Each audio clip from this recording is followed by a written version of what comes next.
Welcome to the Ethan Live podcast. Today is Monday, Labor Day, September the 1st. Wow, can you guys believe it's September the 1st? No, I can't. Yeah, that music is a little catchy, isn't it? It's very catchy. I think Teresa liked our little theme song there. I mean, I did. I was bouncing around. Yeah, on. that's good. You know, you're really supposed to have music that's not like copyrighted or something. So that's just like a generic kind of, Yeah. you know. It came with some of this other, you know, and Teresa, if you have a good joke, a little laugh track for you. I'm good. No jokes for me. So just today, so you know, we're very sophisticated on this. Yeah, very. You know, today is Friday. It is Monday, Labor Day, September the 1st. It's American Chess Day. Either of you all play chess? No, I always wanted to learn, but no. No, me either. September is National Guide Dog Month. Oh, I'm glad you mentioned that. Good. It's the 1st of September. National Guide Dog Month. All right, good. We'll celebrate accordingly by talking about Donald today. It is Ginger Cat Appreciation Day. Oh, shout out to all of our ginger cat owners. Yeah. There you go, Heather. Pink Cadillac Day and World Letter Writing Day. Oh, do people still write letters? You know, all 26 of them. Wait a minute. All right. Okay. That is very good. You know, when I worked at the YMCA for 17, 18 years, I had an amazing boss there who became one of my really good friends. And he believed in letter writing still. I mean, he believed in writing thank you notes and thank you cards and actually sitting down and writing letters. So it was something that I tried to do some of that, but it's something I learned from him. So let's get into, we are so happy to be back into our Hero Dog series on the podcast. Hero Dog Awards. Voting is still open until September the 15th in the 15th annual American Humane Hero Dog Awards. You can vote once a day. You can vote once in each category, which really gives you 5 votes. So make sure you get your votes in by September 15th and vote every day. It's very important. Yes, vote. Vote. And we're so happy today to be joined by the Service and Guide Hearing Hero Dog semifinalist, Donald, and his person, Teresa. Teresa, how are you today? Oh, I'm doing great. Thanks for inviting me onto the show. Yeah, for sure. You're coming in hot with some jokes, and we're ready. Yeah, right off the top. So where are you? Where are you located? I live in Fort Myers, Florida. That's the southwest corner of Florida, right on the Gulf. Oh, how beautiful. Okay. Well, we're just spread around the globe today. Mm-hmm. Yeah. Now, is that about as far south as you can get in Florida? No, you can go down to Naples and the Keys. So we're not, but we're pretty far south. Okay. We're south of Tampa. Yeah, we're pretty far south. Before we jump into hearing about Donald and the incredible hero dog that he is and the things that he does, Teresa, tell us a little bit about your background. I know from your entry into the nomination that you were in the military for 25 years. Tell us a little bit about your journey, through the military and how you sort of got to where you're at today.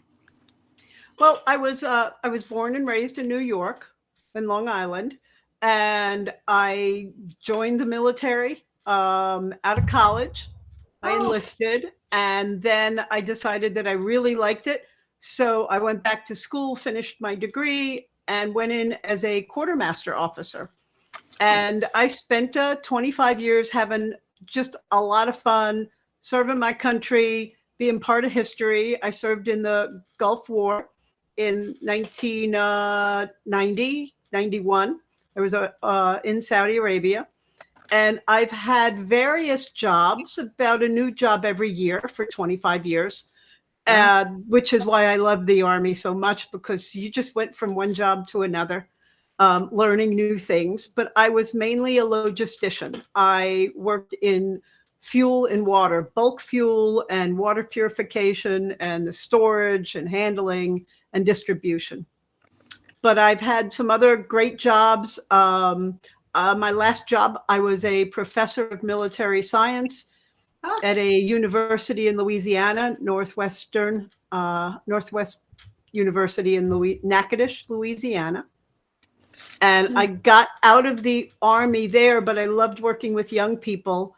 And I became a teacher here in Lee County, Florida. And I taught the JROTC program, the Army's JROTC program, where you teach the kids discipline and leadership skills.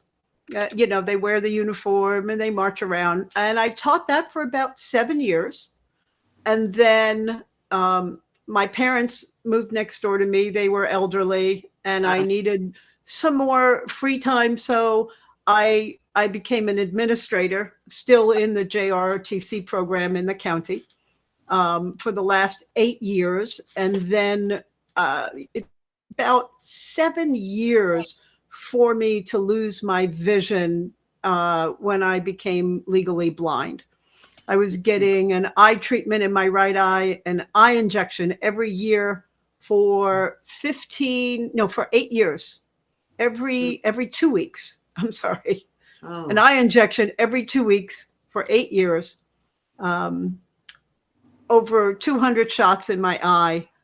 And it finally gave out and I was legally blind. And I had to retire from that job because I did not meet the standards. So I was 60 years old and now legally blind. I embraced my blindness. I went back to school to the University of Florida. I got a master's degree in social media because they have those now. Yeah. And and then I went on working with the Blinded Veterans Association, and they offered me a job, and now I'm the director of outreach, the Blinded Veterans Association. Wow. That's very cool. Now, when you were going through those years of shots, did they know that it was inevitable that your sight was going to be gone, or was this, and it was just to kind of hold off as long as they could, or was it? Well, the doctors, you know, they keep trying to give you hope, but I knew this disease at that time. There was no treatment for the blindness. Yeah, the back of the eye has calcium built up in it, and it destroys the base of the eye to keep the retina healthy. So I kind of knew. But it was just a way for me to stave off the inevitable, keep driving, be able to take care of my parents, you know, at that time. So, and prepare myself, you know. Well, there's a lot of things to prepare for. You know, you can't. It's difficult to stay in a single family home when you live alone. You know, you have to make sure your finances are straight and things like that. So, and the mental process, definitely, of giving up driving, you know, that's a hard thing to do. That's a big one, isn't it? That loss of independence, that's a hard one to deal with. So yes, absolutely. What did you start with the Blinded Veterans group before Donald had come along, or had you already started that work? That's a good question. I started working with them pretty much right before. Well, I started learning about them before Donald got there. Okay. And I went to a convention for a Military Officers Association here in Florida. In the same town that's like right next to the guide dog school here in Florida. And they had a dog, and my mobility instructor, the person who taught me how to use my cane, told me that I was not a good candidate for a dog because I had too much peripheral vision and that I would ruin a dog. Oh my. I would ruin a guide dog. So Oh, goodness. so I talked to the school about this, and they said, absolutely not. A dog will really help you, Yes. navigate. And I had no idea. It was May. I put my name down on the list to get a dog. I didn't care what kind of dog. I said, give me a dog that can walk fast. And 3 months later, they matched me up with Donald. It was right about the time of COVID, 2021. So I just thrilled. Donald was already trained then. Yes, Donald comes to you usually from the guide dog schools. Okay. They breed them and they train them. Okay. They breed them for specific characteristics that are good for guide dogs. Okay. Wow. But you never know. Every dog is individual. So yeah, they get about 60% of their dogs, I think.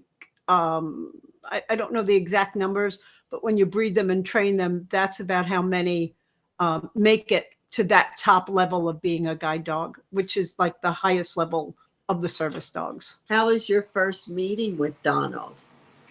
Well, because it was COVID. Oh, yeah. They delivered him to my home. Oh, okay. So I was so thrilled. They just bring a dog and drop it off for you. and they, and it's like, okay, was it here's Amazon, UPS. No. No, they're about an hour and a half away, and they decided to come to me every day. So they dropped Donald off, and we had a meeting the next day. But I just sat there staring at this beautiful dog that I had. I had a bed for him already, and he was just, he just curled up on his bed.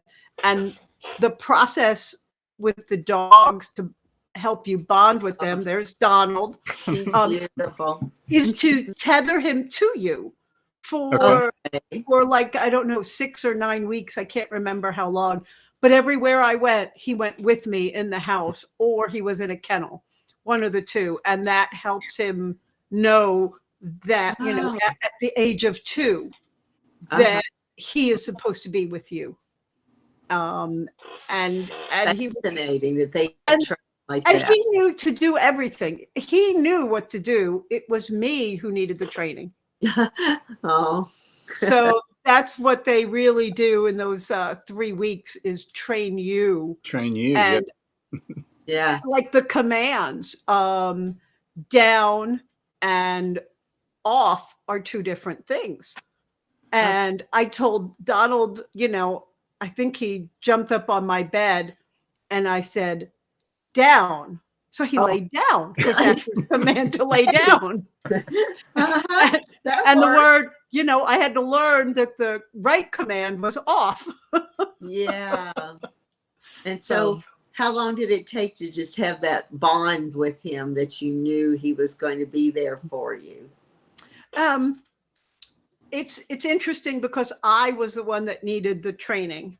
Donald knew everything. And I think at some point, I think maybe after like 3 weeks or a month, I thought I broke him, because he stopped like walking on his harness around the lake.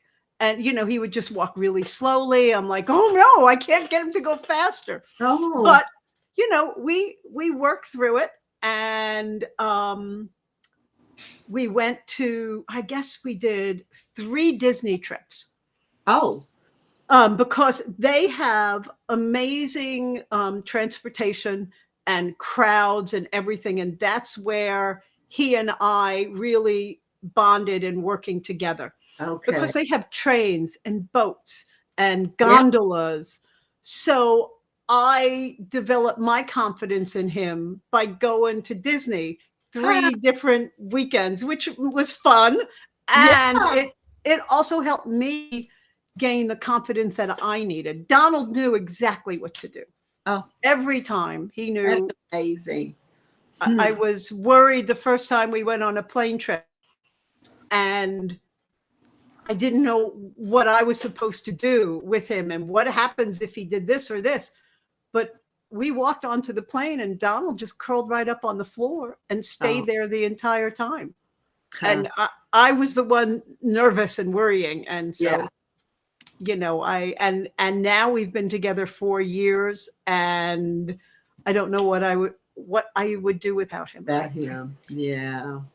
So, Yeah, that's very cool. And he's 6 years old now. He is 6. Yes. He was about 2.5 years old when I got him, which is a little bit older. He was given to another person before me, and sometimes it doesn't work out. It's not the dog. Sometimes it's just the owner who didn't realize that they really didn't want a dog. So, right. But so you told me you had some of the things you had to get used to was not driving. Have you used services like Uber or things like that? And have you run into any issues when you've had Donald with you when folks show up? Yes. All the time, especially in the beginning, about the first 2 years, I was getting denied about once every 5 rides. And that's outrageous. And one time I went through 4 drivers who just kept driving past me. And I actually bring a towel with me now to put on the floor, just to be a little bit respectful, because he sheds. You know, that's his second job, is shedding. Yeah.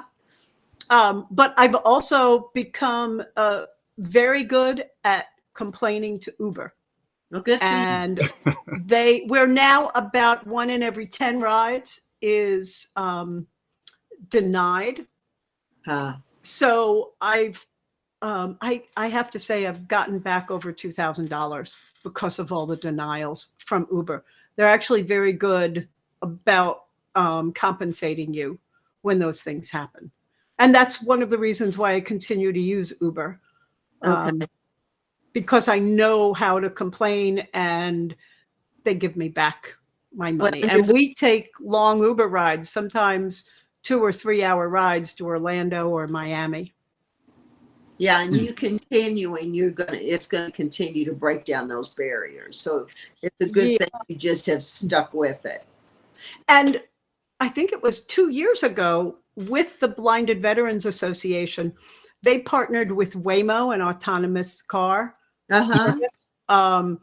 And we went to Arizona to shoot a commercial. In fact, one of those pictures of me with a suitcase. Sorry, I get so lost in hearing the story. Jeff, I get to put it in the story. So. Oh, that's not. Yeah. Oh, that one. We were in Colorado doing mountain biking, a sport that I never thought I would be capable of doing again. And I actually am pulling Donald, who is in a trailer behind me. So I could keep him with me and use him when we got off the bike. Yeah. And he obviously loved it. You can see he's nice and cozy in there. And he looks quite comfy. I was on a tricycle up front, not a regular bike. And they give me a guide. I can't see very well. And I only hit one pole and tipped over once. So it was all good.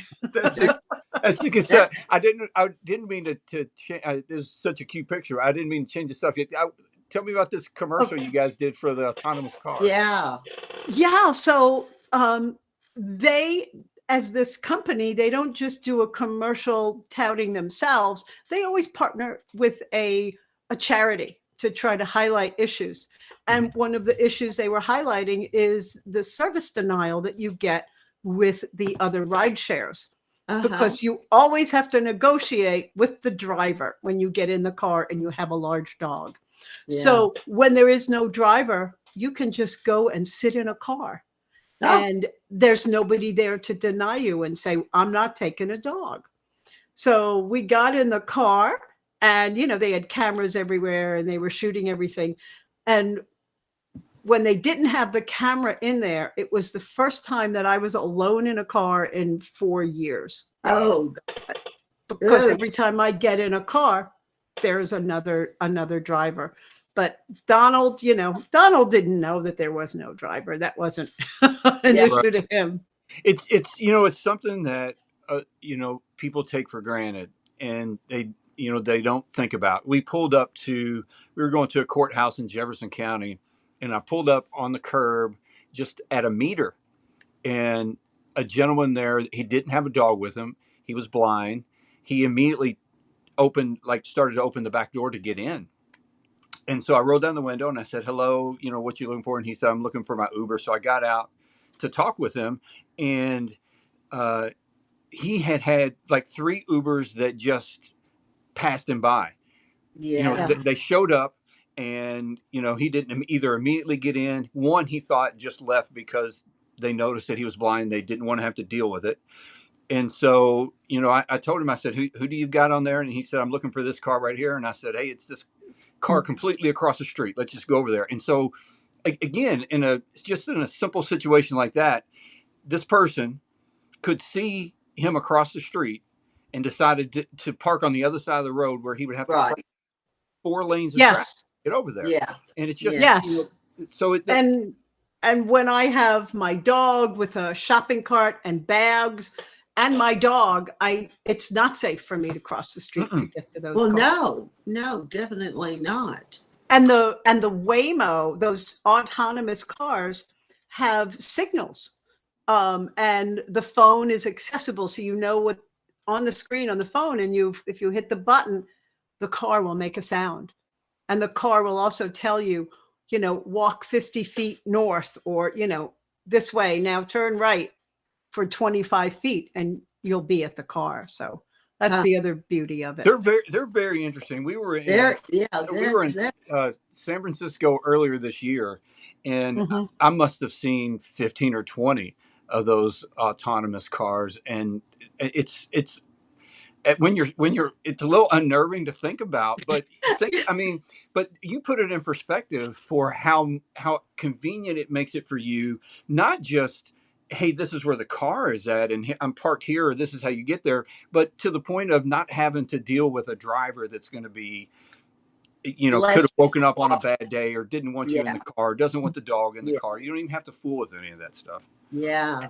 When you schedule your car, you never know if they're going to deny you or not. And sometimes you have to factor that time in, because you could be late for a medical appointment or church or whatever you're doing. Yeah. Puts a whole different perspective on those cars, doesn't it, Jeff? It does, yeah. And really? Touch base a little bit on, I want to make sure we hit this, on the Blinded Veterans group that you're a part of. Tell everybody a little bit about what that group does and the good work they do. The Blinded Veterans Association has been around for 80 years.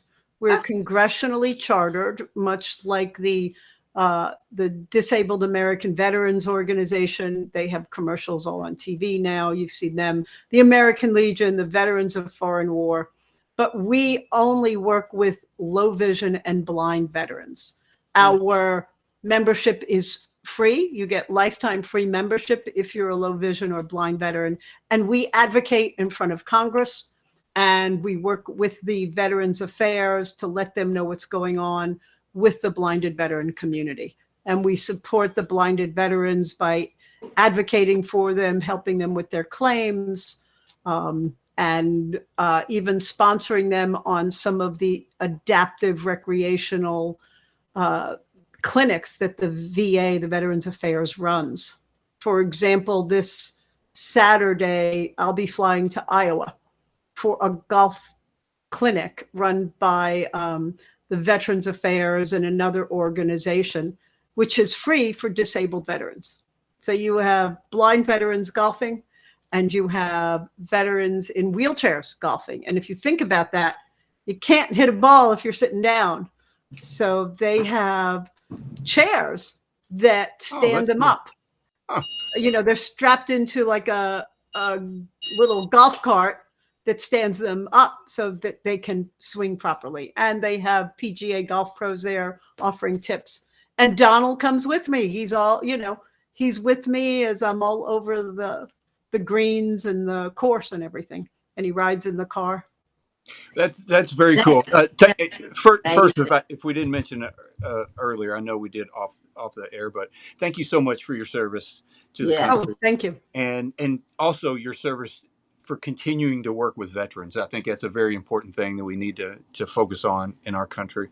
And one of the reasons why I love I'm proud to be a part of the small part that we play with American Humane. Is, you know, they do a Pups for Patriots. They help match service dogs with disabled veterans, and they advocate on a federal level for better federal laws for service dogs. And I think that's a Yes. very important thing that they do. So, how did you hear about the Hero Dog Awards and to get Donald nominated in there? My guide dog school called me. Oh. My guide dog school is Dogs Inc.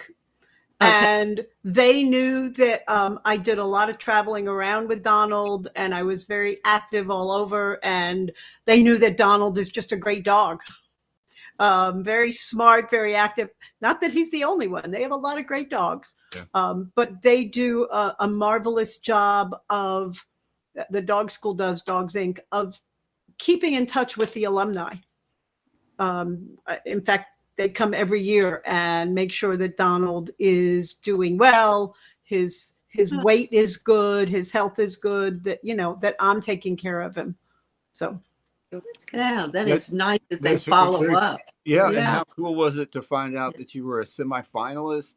You know, it's a great way to highlight what these incredible dogs are doing.